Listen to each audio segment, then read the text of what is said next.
Viewers কেমন আছেন? আজকে আলোচনা করব আওয়ার শপি অ্যাপ নিয়ে। দেখতে পাচ্ছেন এটি হচ্ছে অ্যাপের নাম এবং লোগো। এটি দেখে আপনারা ইনস্টল করে নিতে পারবেন। এছাড়াও অ্যাপটির লিঙ্ক ভিডিও ডিসক্রিপশনে দেওয়া থাকবে, সেখান থেকে লিঙ্কে ক্লিক করে আপনারা ইনস্টল করে নিতে পারবেন। তো ভিউয়ার্স, এই অ্যাপটিতে আপনারা দেখতে পাচ্ছেন এখানে দুটি ল্যাঙ্গুয়েজ রয়েছে, ইংলিশ এবং অ্যারাবিক। এই দুটি ল্যাঙ্গুয়েজ ইউজ করতে পারবেন এবং আপনারা যে সকল কান্ট্রির লোকেরা এখান থেকে ক্রয় বিক্রয় করতে পারবেন। তার মধ্যে রয়েছে ইউনাইটেড স্টেট অফ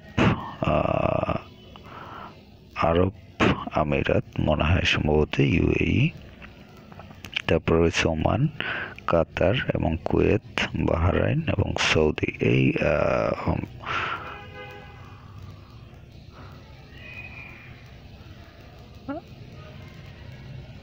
এই কান্ট্রিগুলোর কিন্তু আপনারা